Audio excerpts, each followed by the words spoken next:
Hallelujah. स्वागत है आप सबका मेरी भविष्यवाणियों की पुस्तक में। तो आइए हम आज के पवित्र वचन को पढ़ेंगे जो कि परमेश्वर के दास प्रेरित अंकुर यूसुफ नरूला जी द्वारा लिखा गया है। शैतान से लड़ने का तरीका।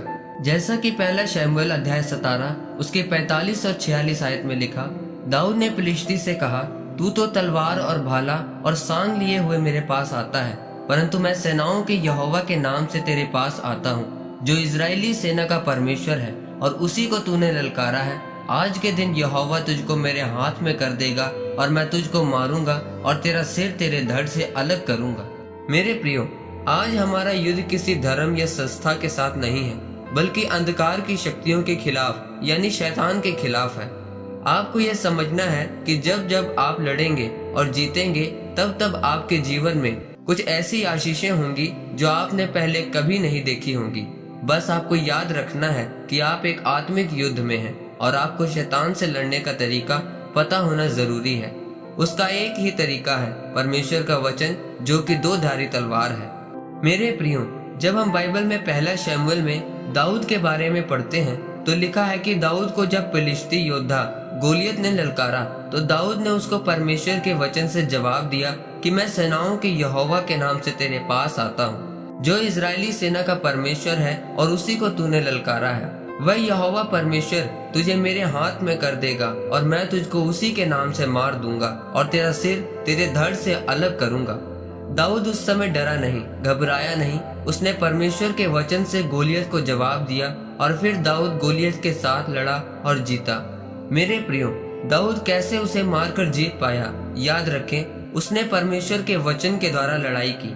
उसको शैतान से लड़ने का तरीका पता था। अगर एक फौजी को देश के बॉर्डर पर बंदूक देकर खड़ा कर दें कि जा दुश्मन से लड़, लेकिन अगर उसको वह बंदूक ही चलानी नहीं आती तो क्या वह जीत पाएगा? नहीं। उसी प्रकार आपका हथियार परमेश्वर का वचन है, लेकिन अगर आपको ये नहीं पता होगा कि आप उस वचन को शैतान के ऊपर कैसे इस्तेमाल करें तो आप कभी जीत नहीं सकते।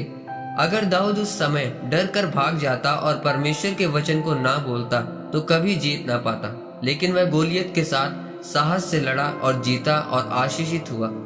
मेरे प्रियो, आज कई लोगों को परमेश्वर के वचन का ज्ञान ही नहीं है, इसलिए वह शैतान से लड़ और जीत नहीं पाते, क्योंकि उनको नहीं पता कि शैतान के ऊपर परमेश्वर का वचन कैसे मारना है। आज अगर किसी के जीवन में बीमारी है और परमेश्वर का वचन कहता है कि प्रभु यीशु मसीह के कोड़े खाने से तुम चंगे हो चुके हो, लेकिन अगर उसको यह वचन ही नहीं पता होगा तो वह कैसे अपनी बीमारी से लड़ेगा और जीतेगा। अगर किसी के जीवन में गरीबी है और परमेश्वर का वचन कहता है कि यहोवा मेरा चरवाहा है, मुझे कोई घटी ना होगी, अगर वह इस वचन को घोषित नहीं करेगा तो वह कैसे अपनी गरीबी से बाहर आएगा? मेरे प्रियो, अगर आप लड़ेंगे नहीं तो आप कैसे जीतेंगे? और शैतान भी यही चाहता है कि आपको बाइबल के वचनों का ज्ञान ना हो। वह नहीं चाहता कि आप आशीषित हों। लड़ने का ये मतलब नहीं कि आप शारीरिक रीति से लोगों से लड़ना शुरू कर दें। अगर आप बाइबल पढ़ें तो प्रभु यीशु मसीह ने शैतान को शारीरिक रीति से लड़कर नहीं, बल्कि परमेश्वर के वचन के द्वारा हराया था।